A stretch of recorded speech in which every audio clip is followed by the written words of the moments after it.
Mesdames, bonsoir, messieurs, bonsoir. Nous vous saluons parce que notre rendez-vous ce soir dans l'espace que vous aimez bien, parce que c'est ici qu'on réfléchit, en tout cas objectivement, pas ailleurs. Ici, on ne fait jamais éloge des personnalités.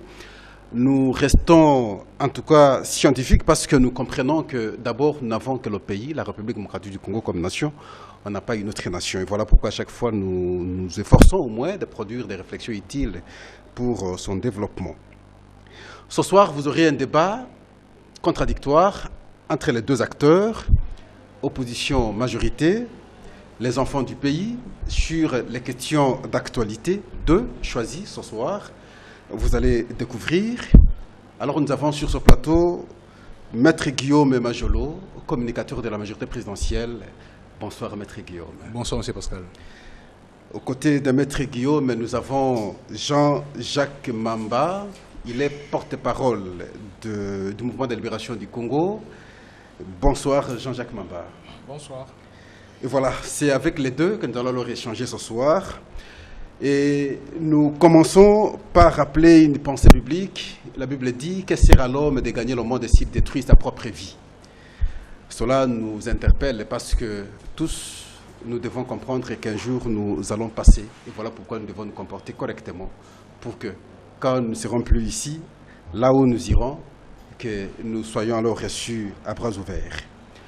Nous citons aujourd'hui un philosophe, un autre philosophe. Ce jour, aujourd'hui, ce n'est pas Héraclite d'Éphèse, moins encore John Locke, mais nous parlons plutôt d'Habermas.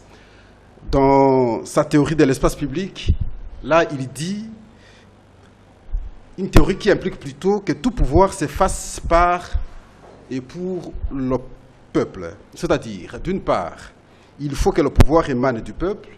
En même temps, de l'autre côté, il faut que le pouvoir politique réponde alors à ces décisions et les justifie. Voilà. Ce soir, nous allons échanger sur deux points. Le premier, après 2016, après 19 décembre 2016, quelle solution pour le pays?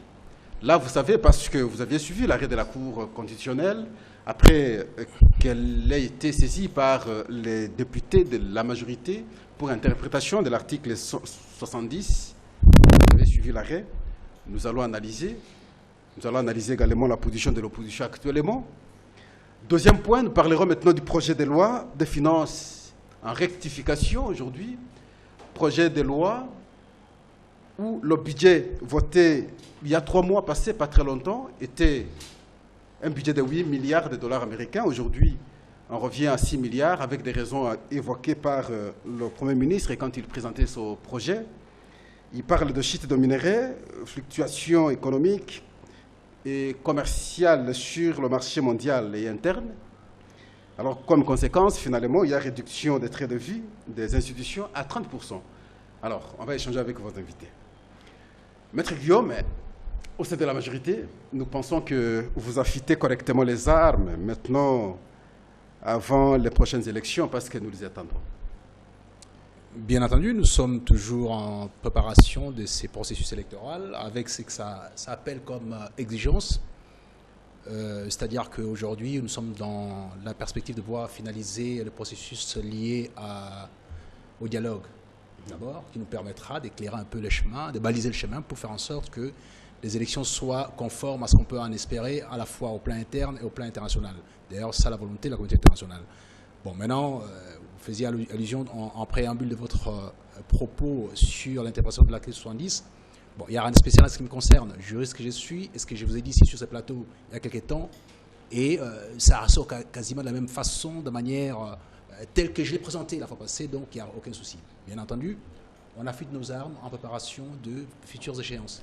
Vous privilégiez le dialogue toujours, si je comprends bien. On n'a pas le choix, malheureusement on n'a pas le choix. C'est-à-dire que nous sommes dans un cas de figure qui n'a pas été prévu autrement qu'en passant par le dialogue. Parce que tout simplement, les calendriers tels qu'il a été fixé par la Constitution ne permettent pas au jour d'aujourd'hui de pouvoir l'appliquer. Alors on fait comment?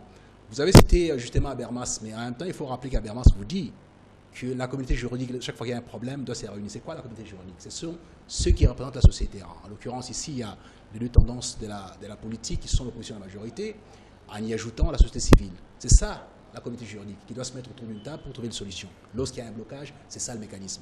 Il n'y a pas un autre qui soit qu'on puisse apporter en ce moment ici. Il n'y a pas un plan B autre que celui-là. Voilà. Malheureusement, c'est ça la situation pour l'instant. Il me semble qu'on n'a pas un autre choix que celui-là. On va creuser la question. Alors, Jean-Jacques Mamba, porte-parole du Mouvement de libération du Congo, la même question vous revient.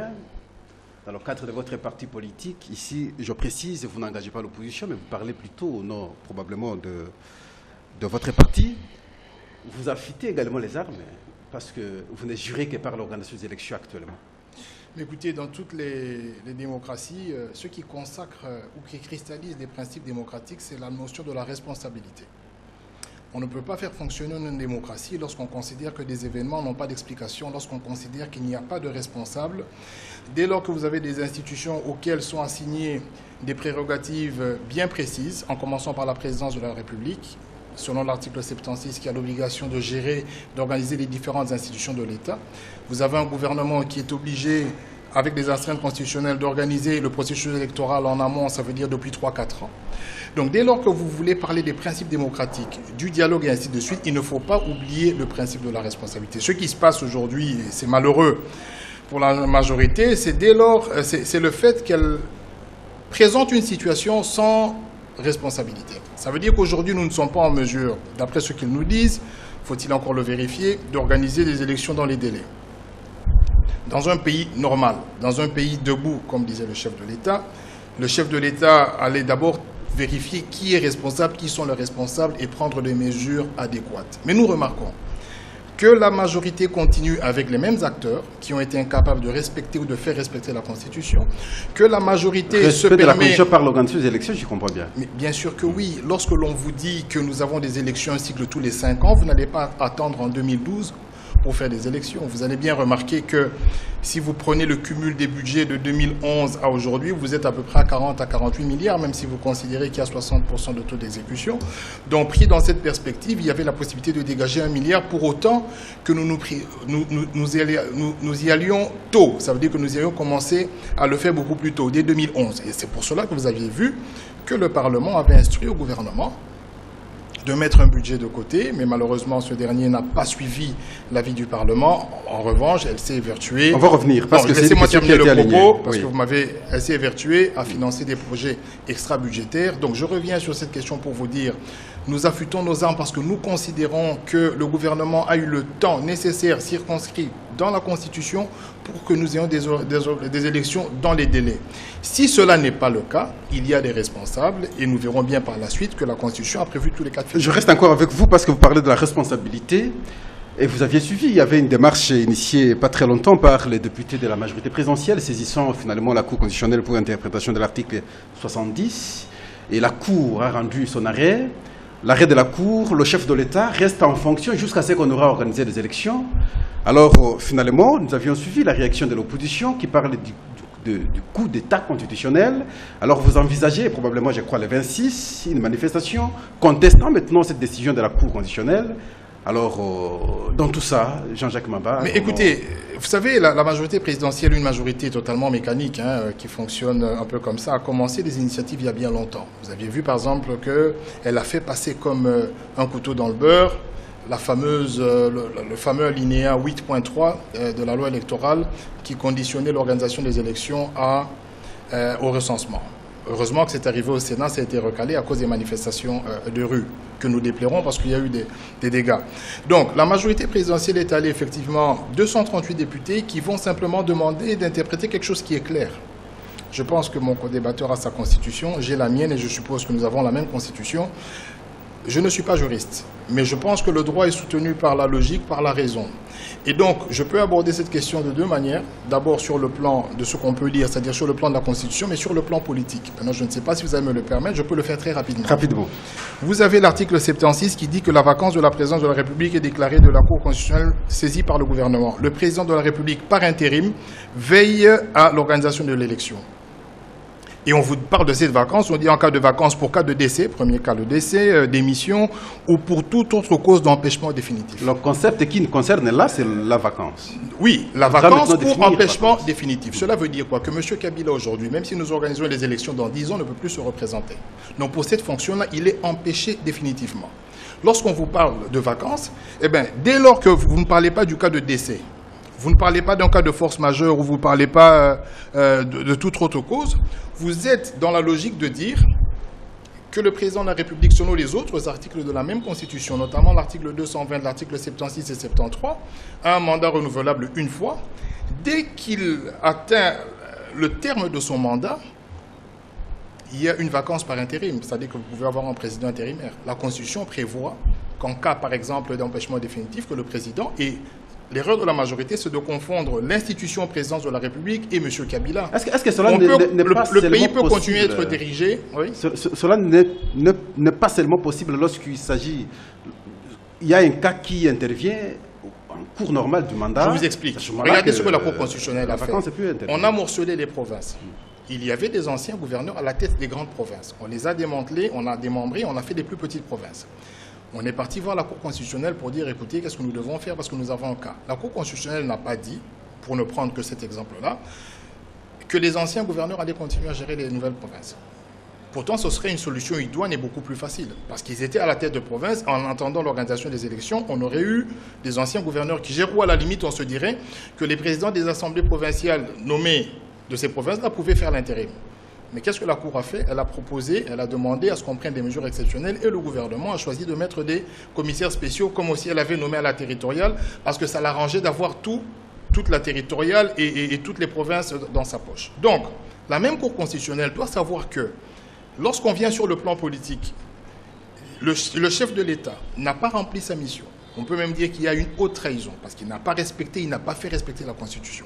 Il arrive au terme de son mandat, il appartient à la Cour de prendre une mesure exceptionnelle via un président intérimaire pour organiser les élections. Voilà, il fallait que la Cour prenne une mesure exceptionnelle. Il parle de la responsabilité. Quand la Cour rend son arrêt, il n'évoque pas la question de la responsabilité, mais c'est limite à accepter que le chef de l'État actuel va rester en fonction jusqu'à ce qu'on aura organisé des élections. Ça crée des craintes. Certaines personnes parlent de la présidence à vie, jusqu'à quand on aura organisé des élections. Point de vue de votre invité, vous aurez le même temps. Alors, quelle réaction vous pouvez réserver à cette question? D'abord, merci pour la réaction de M. Mamba, puisqu'il part sur un postulat tout à fait intéressant. Il dit qu'il n'est pas juriste et par conséquent, il aurait juste à donner une explication, une présentation qui soit tout simplement du bon sens ou de la logique. Très bien, mais ça ne fonctionne pas comme ça.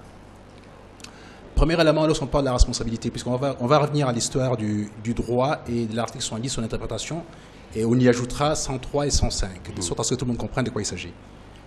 On n'est pas en train de brasser du vent et essayer de pouvoir mobiliser un certain nombre de concepts pour pouvoir s'amuser. Il ne s'agit pas de ça. La responsabilité, il y a ce qu'on appelle en droit et en philosophie l'intensité de la responsabilité. Pour pouvoir mobiliser les ressources telles que nécessaires pour pouvoir organiser les élections, il fallait quoi?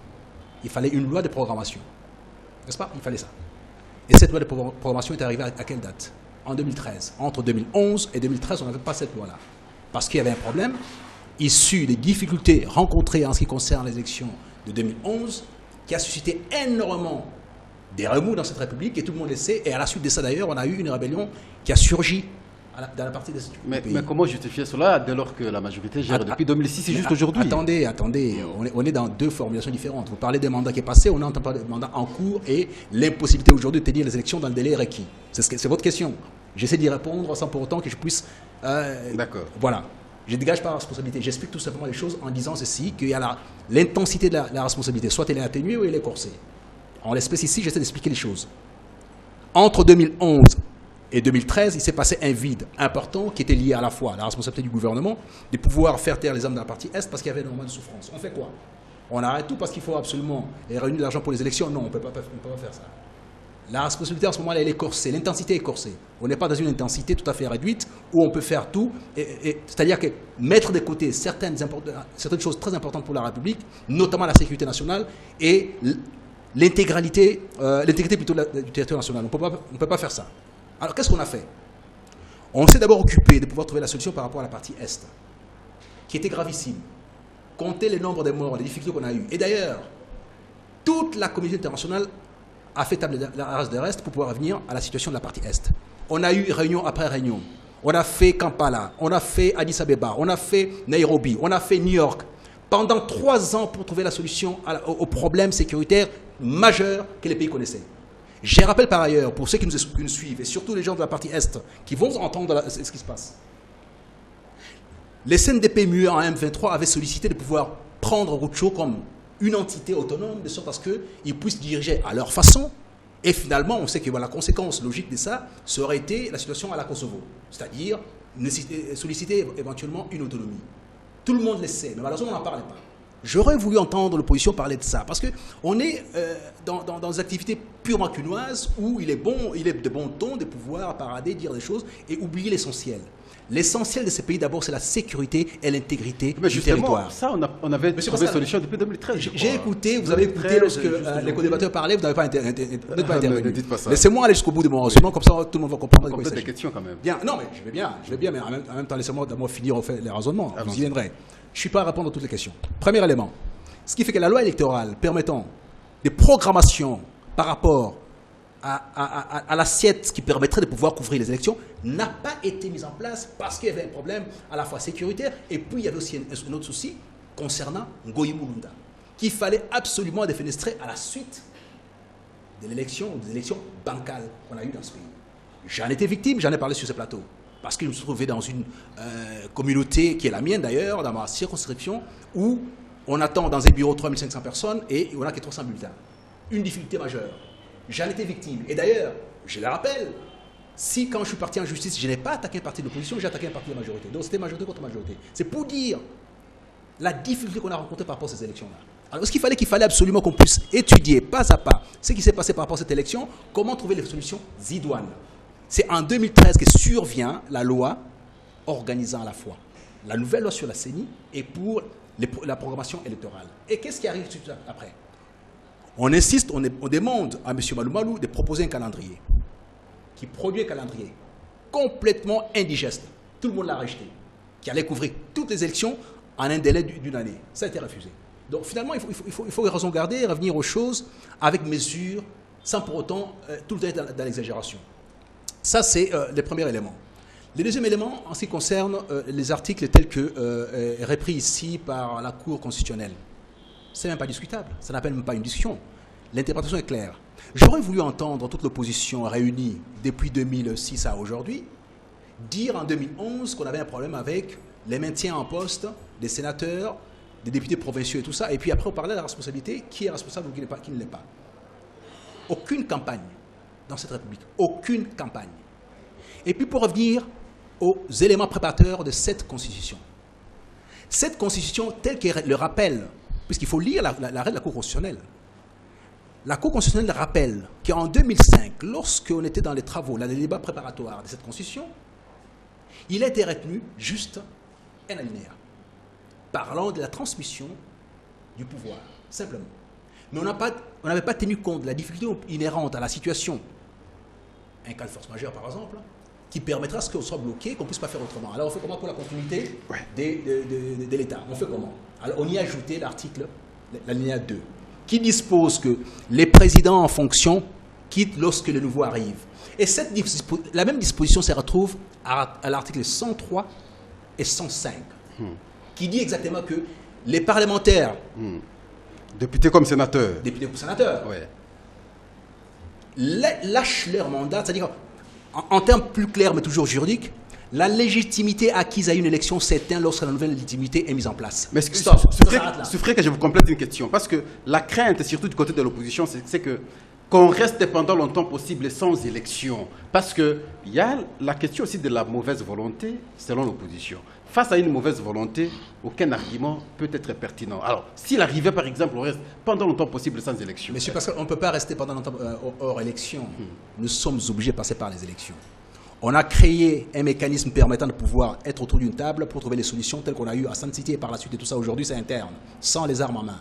Si on a eu Sun City, les pays étaient coupés entre morceaux et que les gens avec les armes en main sont déplacés pour aller discuter, on a trouvé une solution.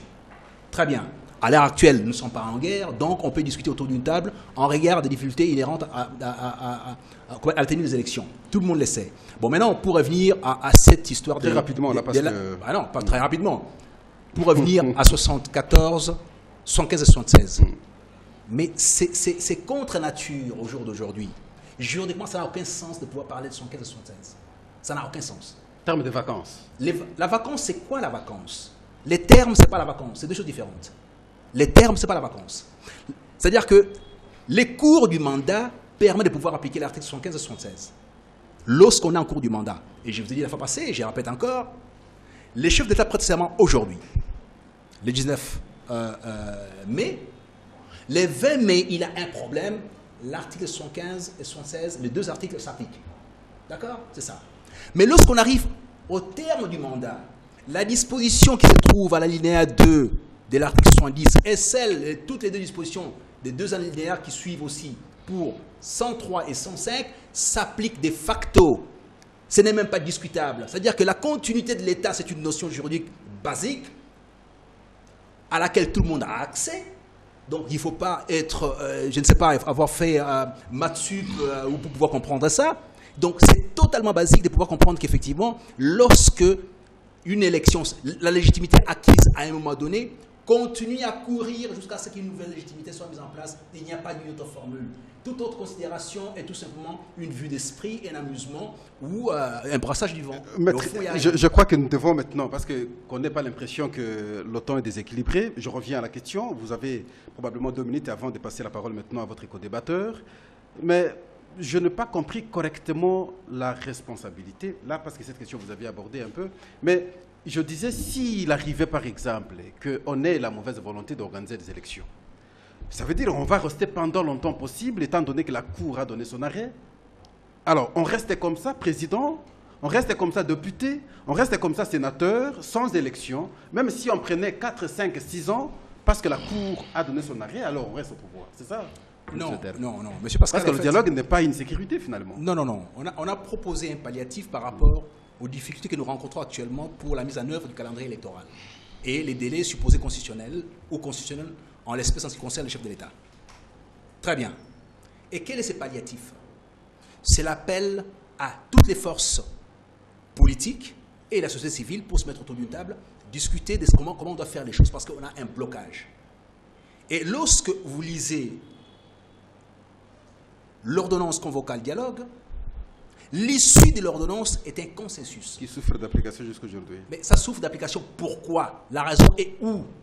La cause est où? Non, c'est pas là le débat, oui. Mais très bien, non. Mais attendez, vous ne pouvez pas dire une chose et son contraire à la fois. Vous dites, si vous comptez tenir le pouvoir pendant X temps, on vous dit non. Venez au dialogue, ensemble, on va devoir débattre des modalités pratiques qui nous permettront d'avoir des élections dans le délai, qu'on conviendra tous ensemble, qui ne sera pas 5 ans, 10 ans, 20 ans ou 100 ans, qui sera peut-être dans 6 mois, dans 1 an ou un peu moins. Bon, tout dépendra de ce qu'on nous dira par les instances attitrées, notamment la CENI et l'OIF reviendra encore et au moment venu pour donner leur technicité en ce qui concerne la tenue des élections. Et ça dépendra aussi des sentiments des uns et des autres. Merci. Alors, Jean-Jacques Mamba, vous aviez compris, il n'y a pas de responsabilité selon Maître... Responsabilité atténuée, pas absente de responsabilité. Voilà. Atténuée par une situation de cas de force majeure. Aussi, il pense qu'il faut en tout cas accepter le dialogue pour qu'on évite beaucoup de choses. J'ai posé la question de rester encore pendant le temps possible sans élection. Cela ne peut être possible que par l'organisation du dialogue. Ce qui m'a un peu fait rire dans le laïus ou le verbiage de mon co-débatteur, c'est que vous-même, vous n'aviez pas compris tout ce qu'il a dit. Et comme vous n'aviez pas compris, à un certain moment, laissez-moi parler. À un certain moment, vous êtes revenu. C'est comme ça que je suis revenu. À un certain moment, vous êtes revenu pour dire, mais je n'ai pas bien compris. Revenons à la question. Je n'ai pas compris non plus. Je vais rester sur le plan de droit. Je ne suis pas juriste, mais je ne pense pas que je puis affirmer ici que j'ai compris quelque chose ou appris quelque chose de tout ce que le maître a dit, parce que c'est très vite dit et on ne comprend pas l'essentiel. Moi, je reviens à l'essentiel. Nous avons l'article 75 et nous avons l'article 76. Lorsque nous parlons de la responsabilité, non, il faut faire très attention. Vous dites des choses essentielles. Je vais vous expliquer.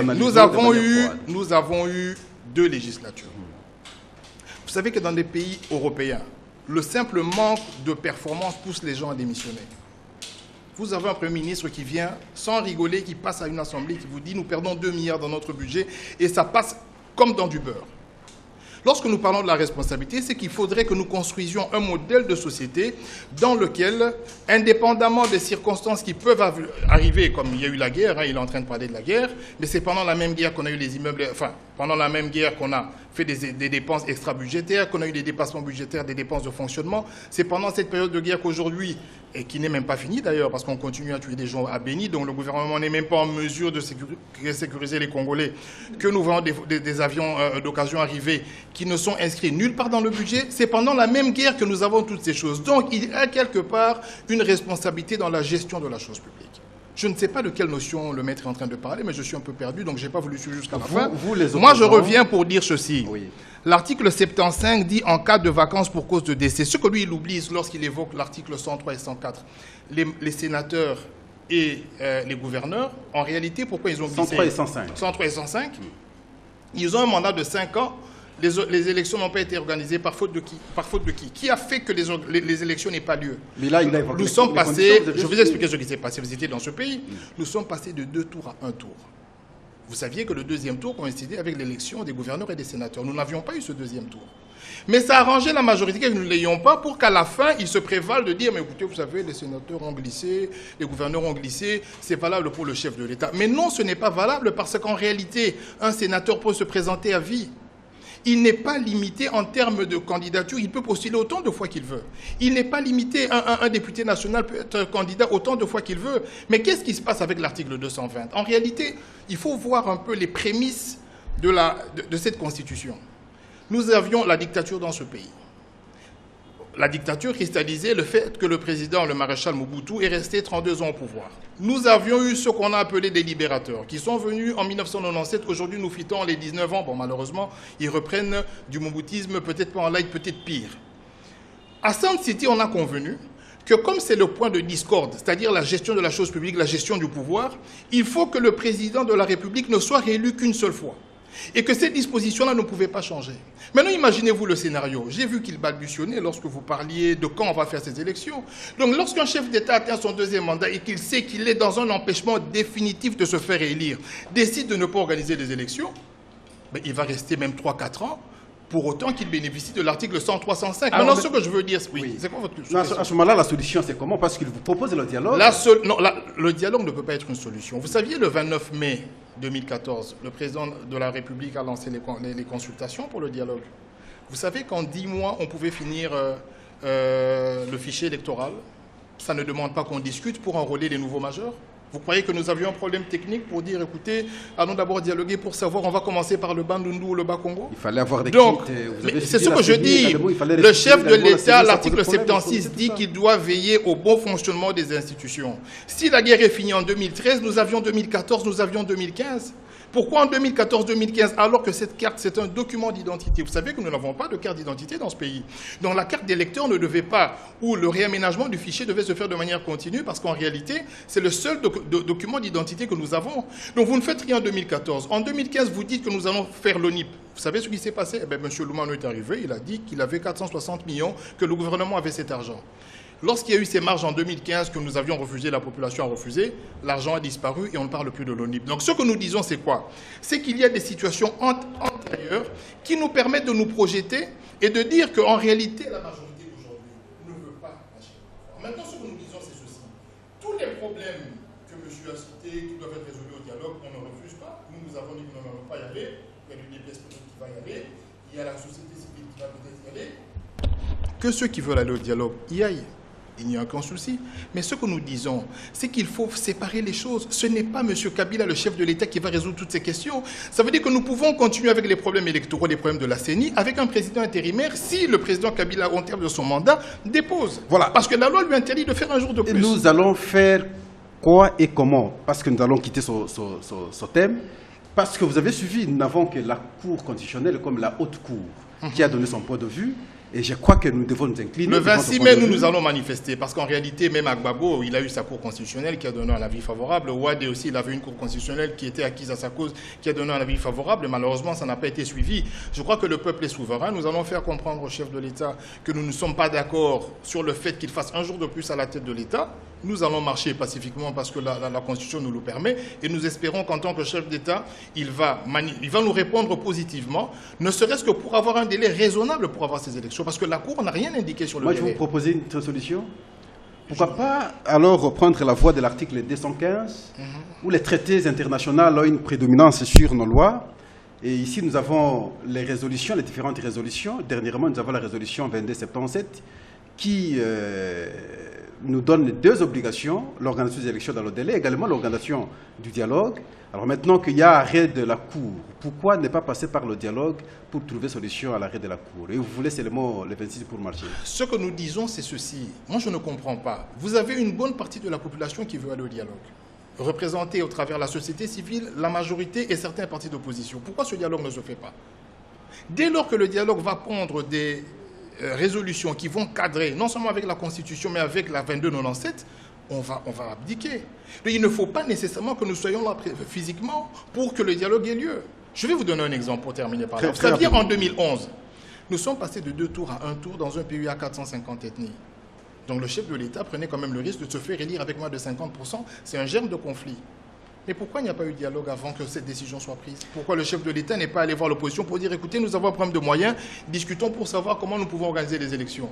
Comme ça a arrangé la majorité, ils ont fait un passage en force, ils nous ont imposé la loi, il a été élu de manière très calamiteuse, aujourd'hui il est président de la République, et comme ça ne suffit pas, il se dit, bon, on n'organise pas les élections. Voilà, ça ne marche pas. Maître Majolo, vous aurez le privilège alors de conclure ce thème. Pour l'opposition, en tout cas, pas question de dialogue. Si vous voulez aller, il y a la société civile, il y a d'autres qui ont accepté le dialogue organisé. Vous avez passé le temps, depuis que le chef de l'État a commencé avec des consultations, ça a pris tout le temps possible, le temps qu'on ferait autre chose. Alors maintenant, la seule décision prise par l'opposition pour contraindre ou s'opposer maintenant à la décision de la Cour constitutionnelle, c'est marcher et faire voir au chef de l'État que nous sommes contre l'arrêt de la Cour. Merci, M. Pascal. J'aimerais d'abord rappeler un élément tout à fait protocolaire. Et pour l'opposition, c'est déjà prévu pour les 26. Hein, j'y viens. Monsieur Mamba, je pense que je n'ai pas tenu un propos qui soit désobligeant à votre endroit en parlant de verbiage. J'ai fait du verbiage, moi, sur le plateau. C'est une insulte. Mais ce n'est pas grave. Ok. C'est pas grave. Ne le prenez pas comme ça. Non. Vous avez parlé des quinoiseries, vous avez utilisé des termes très peu appropriés. Donc moi, je n'ai pas apprécié. Mais continuons l'essentiel du débat. Non. Vous ne fixez pas le débat. J'essaie de pouvoir répondre à une chose qui me paraît tout à fait désobligeante. D'accord, comme ça vous allez. J'insiste sur le fait que les mots verbiage, oui. Lui, il n'a rien compris, c'est ça le problème. Non, c'est pas lui, c'est moi qui... Vous n'avez rien compris. Vous ne pouvez pas dire ça, c'est pas normal. Alors, non, mais c'est sûr que vous décidez de manière prétorienne qui a compris quoi. Il l'a dit, j'ai entendu dire, moi je n'ai rien compris. Non, je suis désolé, vous n'avez pas à pouvoir décider sur un plateau de télévision. Ce n'est pas une décision, c'est un constat. Non, mais ce n'est pas un constat, c'est une décision. Vous m'aviez dit, vous aviez dit que vous n'aviez pas compris. Personne n'a compris, il n'y a que vous. Je me tais. Vous parlez du principe que personne n'a compris, il n'y a que vous. Je trouve ça très... C'est lui qui l'a dit. Il a dit, je n'ai pas compris. Non, monsieur Mamba, je trouve ça... c'est pas comme ça. C'est lui qui a la parole comme ça qui termine d'abord. Et aux prétentions qui sont les vôtres par rapport à la gestion de la République. Allons-y, excusez-moi. Oui, mais je trouve ça assez léger, d'une part. Donc ça, c'est un compliment. Je trouve ça léger. Vous avez des prétentions. Okay. Monsieur Mamba, vous avez des prétentions de pouvoir gérer ce pays à quelque hauteur que ce soit. Et il me semble qu'il y a quand même un protocole particulier dans ce pays lorsqu'on a ces prétentions-là à pouvoir tenir, notamment dans le langage, tout simplement.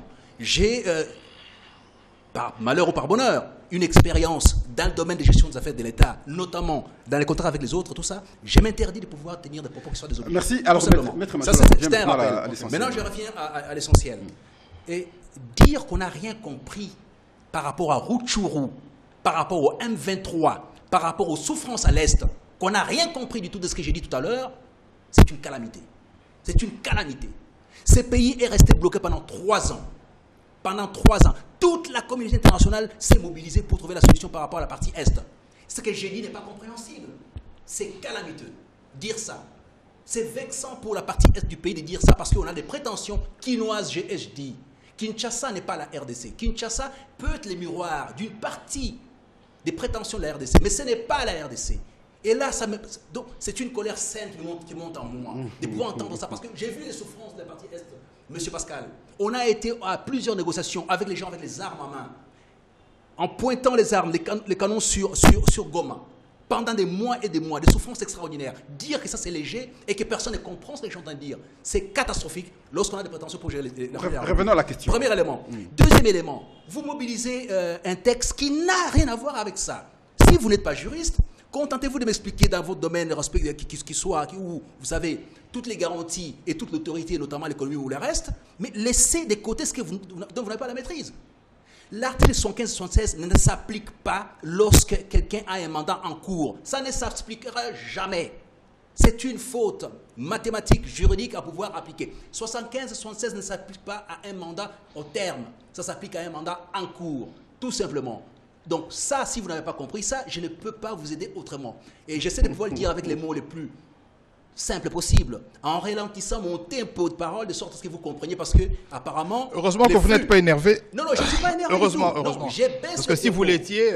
Je m'énerve parce que jamais je parle... Okay. Non, je peux monter avec une colère qui soit saine, pas forcément une colère. Non, mais je vous ai dit qu'il y a un protocole à pouvoir respecter dans les discussions, et par habitude, par responsabilité, je l'ai fait en permanence. Donc, j'ai jamais cessé ces protocoles-là. Vous pouvez répéter votre dernière phrase là, que l'article 75 ne concerne que quoi? 76, ça concerne le mandat en cours, pas en fin de mandat. Il n'est pas dit dans cet article que lorsque le mandat arrive à la fin, il faudrait en ce moment qu'on constate la vacance. Non, c'est pas ça.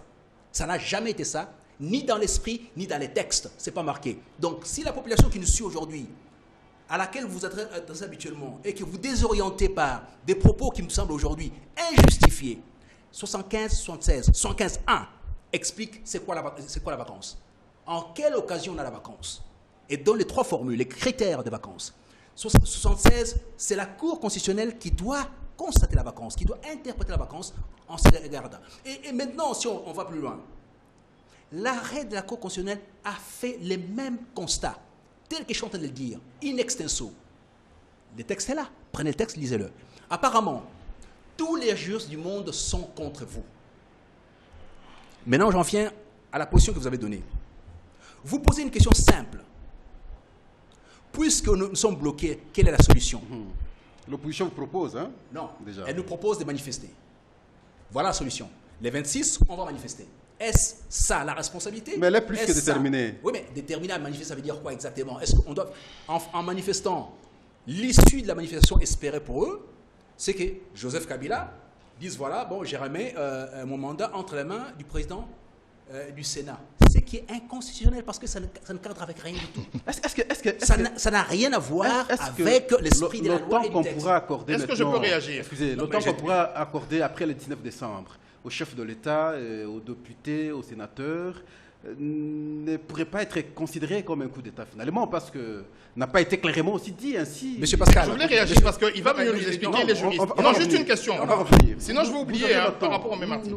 Nous conduisons méthodiquement le débat, vous aurez le temps. Monsieur Pascal. Très rapidement, parce que nous allons prendre votre... Très rapidement, et je vais m'arrêter là-dessus, je vais passer la parole, parce qu'il a besoin de pouvoir dire un certain nombre de choses, parce que apparemment la compréhension était compliquée, les textes sont mécaniquement pas bien présentés pour lui. J'ai dit ceci. La Cour constitutionnelle vient de déclarer, en interprétation de l'article 70, qu'au terme du mandat du chef de l'État, la légitimité acquise en 2011 continue à courir jusqu'à ce qu'on ait une nouvelle légitimité. Et cela, en application des autres articles qui sont les articles 103 et 105. Très bien. Mais maintenant, votre question portait sur après la fin du mandat, on fait quoi? Justement. Alors, pour pallier à cette difficulté, d'après la fin du mandat, disant qu'effectivement le chef d'État va rester en poste parce que c'est ce qui a été dit par la Cour constitutionnelle. Et sans limiter le temps, hein, et laisser le temps comme ça. Elle n'a pas limité le temps, c'est là, c'est dangereux aussi, en même temps. Là, on revient en politique. On vous donne l'autorité de pouvoir déterminer le temps. Vous savez ce qui avait été déterminé en Sun City? Combien de temps il fallait pour pouvoir passer aux élections? C'était en 2 ans. On devait faire ça en 2000 quoi, 3 ou 4 ans. On l'a fait en 2006. Alors, compromis politique. Non, mais je clôture dessus, parce que j'ai l'impression que je n'ai pas assez de temps de me limiter pour ne pas pouvoir dérouler tout mon raisonnement jusqu'au bout. Pas cette impression, c'est pas... Parce qu'on ne me comprend pas très bien, il faut que je puisse m'expliquer deux fois de plus. Bon, simplement, en 2001-2002, Sun City nous a pondu quoi? Tous les belligérants sont arrivés ici. Parce qu'en fait, ils se souviennent de quoi? Parce que, bon, ils ont roulé carrosse avec les outils de l'État, au crochet du Trésor public et tout ça. Et pendant presque 2 ans, ils n'ont pas réalisé le calendrier qui était le leur. Ils ont poussé jusqu'en 2006. Mais il y avait un compromis politique. Pourtant, à l'époque, ils avaient les armes à main. Aujourd'hui, ce n'est pas le cas. Nous sommes dans un espace pacifié où nous devons discuter plus en intelligence qu'en invective, en chantage et en utilisant la rue Très bien. comme étant les porte-étendards de nos Alors, activités. Jean-Jacques Mamba, vous avez vraiment quelques poussières de secondes pour Non, qu'on mette un terme à son thème. On prend un autre terme. On va Très mettre un rapidement. terme de la manière qui suit. Je vais lire et relire. Vous savez, Maître Manjolo m'a donné l'envie d'aller refaire le droit. Parce que si c'est vraiment comme ça qu'il le lit, je suis désolé, je comprends pourquoi ce pays va si mal. Je vais voir l'article 70. Le président de la République est élu au suffrage universel direct pour un mandat de 5 ans renouvelable d'une seule fois. À la fin de son mandat, le président de la République reste en fonction jusqu'à l'installation effective du nouveau président élu. Pas d'un nouveau président, pas du président à élire. Ça, c'est déjà dépassé parce Non, que je vous explique la un Cour a peu déjà rendu son arrêt. pourquoi pour moi l'article 75, ce que j'appelle empêchement définitif, c'est l'incapacité ou l'impossibilité pour le chef de l'État à la fin de son mandat de se représenter. Donc dès lors qu'il atteint le terme de son mandat et qu'il est dans un empêchement définitif, mais on peut avoir un président, le président du Sénat peut continuer, surtout lorsque nous nous basons sur le principe de la responsabilité. Est-ce que vous savez que la Cour, lorsqu'elle rend son arrêt, elle ne contredit pas l'article qui dit qu'on doit convoquer le corps électoral 90 jours avant. Elle ne remet pas en cause l'article 220. Donc, il appartient au gouvernement d'organiser les élections dans le délai. Mais ce qui se passe, c'est quoi? C'est que la majorité s'est ruée vers la Cour parce qu'elle s'est déjà projetée dans une solution de 2-3 ans après la date de 19 décembre 2016. Alors qu'en réalité, ce n'était pas nécessaire. Donc, selon vous, il aurait fallu que la Cour constitutionnelle prenne en charge, en compte plutôt l'article 70. Mais oui, on ne peut pas, la Cour constitutionnelle n'a pas vocation de désinterpréter la Constitution. Donc, elle doit la voir dans son ensemble. Elle doit relier les articles qui sont liés et faire une interprétation globale. Merci. Alors, si Maître aura quelque chose à donner, il va répondre après qu'on ait abordé alors le deuxième thème en rapport avec le projet de loi des finances. Je suis avec vous, Jean-Jacques Mamba. Vous avez suivi, le Premier ministre est allé avec un projet de budget à l'Assemblée nationale, sollicitant la réduction maintenant de quelques milliards, au moins 2, sur les 8 milliards votés il y a 3 mois passés. Alors, il faudrait qu'on ait au moins un budget de 6 milliards au regard de réalité. Il estime qu'il y a des chutes des minéraux. Notre économie, surtout, est plus logée sur les minéraux. Fluctuations économiques, commerciales sur le marché mondial et interne. Alors, il a sollicité la réduction maintenant du trait de vie des institutions, réduction au moins de 30%. Alors, vous avez suivi. Nous pensons que vous aviez un point de vue là-dedans, en tant qu'analyste politique, et également le parti a pu apprécier. Alors, quelle réaction? Mais écoutez, j'ai une réaction qui est tout à fait simple. Moi, si j'étais le Premier ministre, j'allais démissionner. Et je vais vous dire pourquoi. Vous savez, 2 milliards dans un pays où les gens vivent avec moins d'$1 par jour, c'est une catastrophe. Et je vais vous dire pourquoi j'allais démissionner. Ce n'est pas réaliste tellement. Je vais vous dire pourquoi je vais démissionner. Parce qu'en réalité, ce qui se passe, c'est quoi? Il y a eu un manque de vision qui a caractérisé ce gouvernement depuis 2006 jusqu'à aujourd'hui. C'est-à-dire avec M. Mozito, M. Matata 1, Matata 2. Qu'est-ce qui se passe? Vous ne pouvez pas, alors que je viens encore de voir il n'y a pas très longtemps sur le lac Kivu, le gouvernement rwandais a trouvé une solution pour transformer l'électricité pour ses concitoyens, faire 10 ans en calculant des budgets de manière systématique, dont 40 à 50, voire jusqu'à 70% qui proviennent des exportations minières et des taxes y afférentes. Il y a un manque de vision stratégique qui fait que lorsque nous sommes frappés de plein fouet par la diminution de la demande, notamment du cuivre, nous ressentions ça directement. Que dire des pays qui n'ont pas toutes ces minerais? Donc nous avons non seulement les minerais, mais nous avons un écosystème qui nous permet de développer des services. Je vous donne un autre exemple. Lorsque vous allez au Maroc, vous avez la plus grande station solaire qui alimente 1 million de foyers. Ce sont des projets viables parce que ça crée des services, ça crée de la richesse. Donc si, pendant les 5 chantiers, la révolution de la modernité, on va attendre un gouvernement qui va venir nous expliquer que nous allons perdre 2 milliards parce que nous n'allons pas exporter alors que nous avons des pays avoisinants. Le dernier budget de l'Angola était de 45 milliards. C'est un échec patent, mais malheureusement, le chef de l'État continue à soutenir cette équipe et nous constatons que c'est de l'amateurisme. Alors selon vous? Donc, selon moi, ce qui nous arrive est le fruit, je ne vais pas dire de l'incompétence, ça serait méchant, mais c'est le fruit du manque de vision dans le chef de nos dirigeants. Manque de vision, ça veut dire qu'il aurait fallu diversifier les secteurs d'économie. On doit diversifier, on doit créer des services. On devrait aller vers une industrie, une usine de transformation. On devait transformer, par exemple, ce que nous produisons. Il y a des filières, je vous donne par exemple un exemple. Lorsque vous allez en Namibie aujourd'hui, ils produisent des véhicules. Lorsque vous allez au Nigeria, ils produisent des véhicules. Est-ce que vous saviez que dans ce pays, nous montions des Peugeot? Nous avions un ZAL, nous avions un pays qui était en voie d'industrialisation, mais malheureusement, tout ce gouvernement est arrivé. Nous sommes en train de remonter petit à petit Nous aussi. ne remontons pas parce que ça fait 10 ans que les vrais investisseurs ne viennent pas. Nous n'avons que les mines, Nous avons que les télécoms et peut-être les banquiers.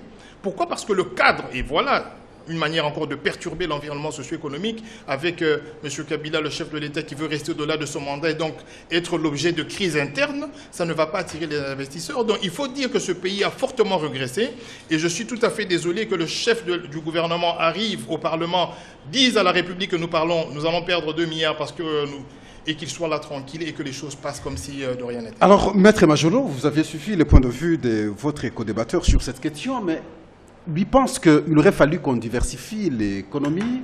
Alors nous posons la question, avec tout ce qu'il y a comme difficultés sociales auprès de la population aujourd'hui, réduire encore le budget, ça ne va pas encore compliquer la question. En d'autres termes, maintenant que le Premier ministre va auprès de... Il a reçu derrière le quitus du Parlement pour qu'on réduise le budget. Qu'est-ce qui va encore changer, en tout cas le style de vie de la population, pour qu'on rêve 2030 comme... le cap pour l'émergence du pays? Oui, vous savez, il faut prendre les choses avec un peu l'histoire. On vient d'où? Ce pays a été un pays non fréquentable pendant très longtemps. Pendant très très longtemps. Ce qui fait qu'on n'avait aucune crédibilité internationale, y compris quand on allait négocier. Et je rappelle, par expérience, par pratique, parce qu'il ne s'agit pas de parler, parce que par pratique, j'étais venu dans ce pays avec des intentions... avec des espérances différentes, parce que j'ai pensé qu'il fallait juste penser comme en Europe et que ça suffisait. Ça ne fonctionne pas comme ça. Et quand je me suis frotté à la pratique quotidienne, j'ai compris qu'effectivement, il y avait énormément de paramètres dont on ne maîtrisait pas quand on était en dehors du système. Pendant presque 15 ans, on n'était pas fréquentable. Aucun investisseur ne pouvait venir en RDC. Vous alliez dans toutes les ambassades, dans tous les ministères des Affaires étrangères des pays phares qui ont les investisseurs. La carte de la RDC était marquée en rouge. On ne pouvait pas mettre un penny ici en RDC. C'était pourquoi? Pour qu'on... Parce que tout simplement, après la dictature, il y a eu la période de l'arrivée de la FDL, et puis toute la période de la guerre et tout ça, qui a fait en sorte que notre pays ne soit pas fréquentable pendant très longtemps. Il fallait régler un certain nombre d'aspects intérieurs. Et pendant les 5 ans d'expérience démocratique d'après 2006, expérience démocratique, ce n'était pas la période qui pouvait faire venir les investisseurs. Il faut dire les choses telles qu'elles se présentent. Et finalement, la lueur qui est survenue en 2011 a été stoppée avec la même situation dans la partie Est, qui a fait en sorte que non seulement on maintienne la MONUSCO sur place, enfin qu'on change les mandats de la MONUSCO sur place, y compris en y intégrant... Que ça ne soit pas un prétexte permanent. Monsieur Pascal, vous voulez savoir ou vous ne voulez pas savoir? Vous voulez savoir pourquoi on en est là ou pas? Qui peut aujourd'hui dire qu'avec 8 milliards, on peut s'en sortir? Personne ne peut dire ça. Les pays ont des sérieux soucis. Avec 8 milliards, vous faites quoi? Rien du tout. C'est même pas les budgets d'universités américaines, même pas anglaises. On ne peut rien faire avec ça. Mais c'est dû à quoi? Et c'est dû... D'où viennent les investisseurs? On en a combien en RDC qui peuvent, au départ d'ici, investir. Mais il y a des critères pour investir. Vous n'aviez pas l'OHADA, vous vous souvenez?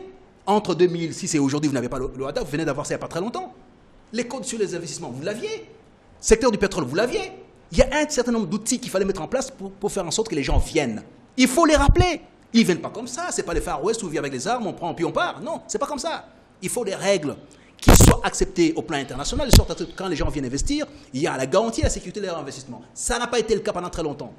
Très bien, on vient de commencer ces mécanismes il n'y a pas longtemps. D'où d'ailleurs les satisfaits au niveau des instances internationales, comme avec M. Matata, en disant qu'il a fait ceci, il a fait cela, cadre macroéconomique, et on les lui a rappelé dernièrement par la présidente du Fonds monétaire en disant attention, mais c'est très bien, il faut diversifier. Cette question a été déjà rappelée, on le sait, il n'y a rien de spécial. Mais nous sommes partis d'une base nulle, zéro, où il n'y avait rien. On n'avait aucune personne venant sur ces territoires pour investir. Aucune. Parce que quand votre pays, vous êtes français, vous êtes américain, on a été pour négocier avec eux. J'ai été à Dubaï plusieurs fois, où il y avait des forums importants, où la RDC était les centres d'appel pour les investissements. Chaque fois que vous arrivez, vous dites non, pas la RDC. Parce que votre pays est classé rouge, il y a des garanties, il y a des assurances, et on ne peut pas. On ne peut pas. Vous ne pouvez pas, par passion, dire voilà, il suffit de pouvoir investir et tout ça. On investit comment? Il faut les règles. Et les règles sont aussi évaluées par rapport à la communauté internationale. Est-ce que la RDC aujourd'hui est un pays fréquentable ou pas? Ça fait combien de temps qu'on voit aujourd'hui la Banque mondiale? On était en programme avec eux. Ça a été résolu quand? Et tout ça, il faut rappeler. On ne doit pas être dans une démarche fantaisiste. Au moins, on n'est pas en train de présenter les excuses et chaque jour. Mais non, mais je vous dis qu'on avait des problèmes. Ces problèmes sont justifiés. Et je vous dis en même temps qu'on ne peut pas accepter d'avoir une économie qui est basée sur l'extraction et la vente. Là où ça ne peut pas dégager les responsables, ou les responsabilités. Mais je viens de vous dire une chose ici. Qu'on n'avait pas les cadres permettant d'investir. Vous n'aviez pas les codes d'investissement. Vous ne l'aviez pas. Il faut combien de temps maintenant? Mais maintenant qu'il est là, depuis quand? Il faut voir. Entre moment où on les met en place, il faut maintenant travailler sur les cadres macroéconomiques. Il faut avoir les règles. Votre code ne suffit pas. Quelles sont les règles internationales auxquelles vous vous soumettez les cas échéants au cas où un investisseur a un problème? Il fallait l'OHADA. Ça a été fait. Donc, ça a pris un certain temps. Mais en même temps, les prévisions qui étaient les nôtres, on peut le dire, il y avait des couacs. Il y avait une approche qui était peut-être un peu limitée. Dire qu'effectivement, on devait tout simplement souscrire à l'idée de s'épancher ou de se concentrer sur les minerais et leur sortie et tout ça, ce n'est pas correct. D'ailleurs, aujourd'hui, au niveau de la SADC, du COMESA, il est inscrit que nous sommes dans une perspective permettant de faire en sorte qu'aucun minerai, aucune matière première ne sorte de la zone SADC, de la zone COMESA, sans avoir été transformée. Bon, maintenant, j'en viens par rapport à ça. Il y a un train de vie qui, aujourd'hui, n'est pas acceptable dans les chefs de certaines institutions, dans les chefs de certaines autorités. Et ça, le chef de l'État l'a rappelé. Il y a aussi le problème des contrats. Par exemple, quand vous signez les contrats, les contrats ne sont pas transparents, plus on empoche que c'est que l'État bénéficie. Ça, c'est autre chose. Ça, c'est autre chose. Non, vous mélangez tout. Ça, c'est autre chose. Ça marche de fait. Mais non, pas du tout. Ça, c'est autre chose. On peut parler sur des contrats, la manière dont on le met en place, la manière dont on contracte, on fait convention. C'est autre chose. Qu'on puisse reprocher à la RDC et à beaucoup d'hommes politiques, notamment, et d'autres opérateurs qui participent à ce type d'activité, d'être corrompus ou compromis, c'est une réalité. Et d'ailleurs, pour cela, les chefs de l'État avaient mis en place un mécanisme au niveau de son cabinet, en désignant M. Luzolo comme étant les responsables d'un secteur qui allait, comment dirais-je, courir après ces gens-là. C'est une réalité qui est là. Parce qu'on est conscient qu'il se passe quelque chose. On ne peut pas nier ça. Mais simplement, il faut être sur la réalité. La pratique, M. Pascal, la pratique vous enseigne énormément de choses et vous enseigne la modestie.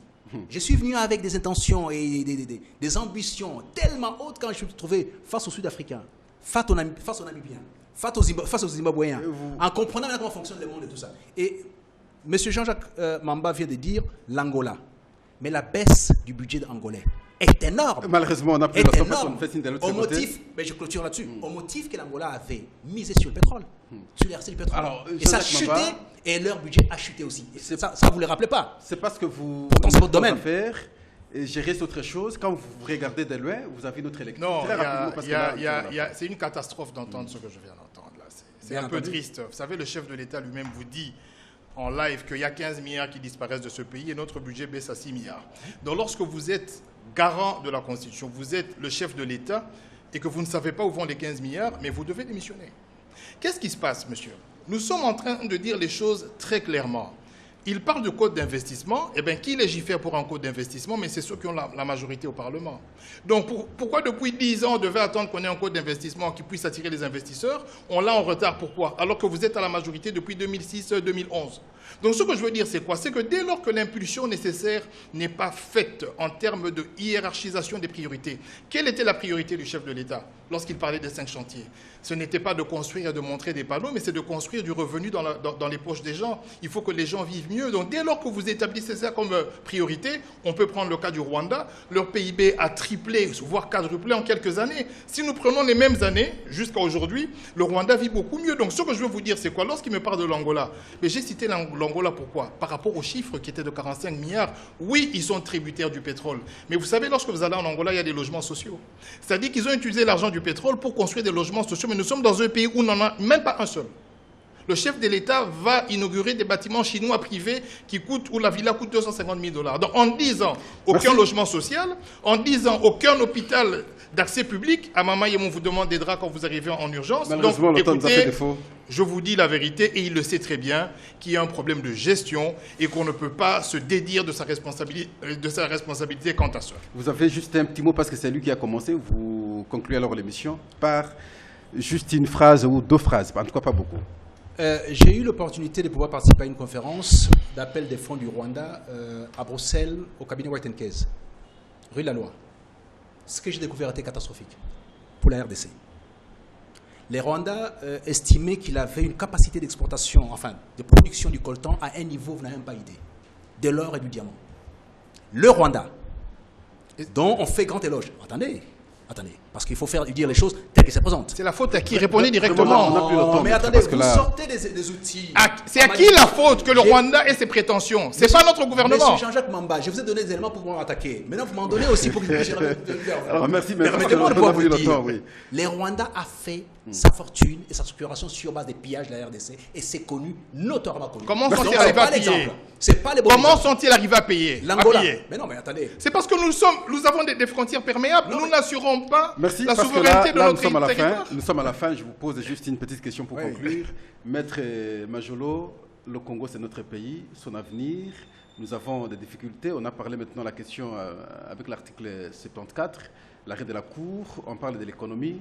Comment vous envisagez l'avenir du pays après 2016? En tout cas, en un mot. Après 2016, je pense que si les personnalités politiques, en l'occurrence la jeune génération qui est en train de monter, comme M. Jean-Jacques Mamba, se mettent à discuter de cette façon ici, en permanence, nous pourrons avancer. Et on doit trouver les forums de discussion, notamment aujourd'hui, on a le dialogue, ce qui est quelque chose d'essentiel. Parce que c'est à cette occasion-là qu'on peut discuter, mettre sur la table tous nos travers, les difficultés des uns des autres, de sorte à ce qu'on puisse avancer. Il n'y a pas une autre solution que celle-là, parce que le pays nous appartient. Alors, Jean-Jacques Mamba, avenir du pays après 2016. Je n'espère que le meilleur pour notre pays. J'espère que la majorité va trouver un dauphin qui pourra remplacer M. Kabila, que la Cour constitutionnelle pourra interpréter aussi les autres articles, notamment le 220, le 75, le 76, de telle sorte que nous atterrissions en douceur après cette législature et que nous donnions la possibilité à tous les Congolais, à partir de novembre 2016, de pouvoir s'élire un nouveau président. Nous vous disons merci, vous deux, pour avoir accepté de répondre à notre appel ce soir. Merci. Nous sommes à la fin de l'émission que nous avons reçue pour vous, Maître Guillaume Majolo, communicateur de la majorité présidentielle, et Jean-Jacques Mamba, porte-parole du mouvement de libération du Congo, de parti politique de l'opposition. Et voilà les deux, vous avez suivi leur point de vue, nous sommes à la fin, nous ne serons pas commentés, mais simplement nous vous rappelons la pensée de notre philosophe que nous avons bien Héraclite d'Éphèse. Tout coule, tout passe, rien ne demeure. Comprenez ainsi, vous êtes Congolais, vous allez passer, le Congo va rester. Je crois qu'aujourd'hui, nous sommes en train de pleurer. Notre illustre ministre, Banza Moukalai, quoi, chapeau bas. Ainsi la vie, tout le monde passera, personne ne restera éternel. Alors, au revoir et à la prochaine.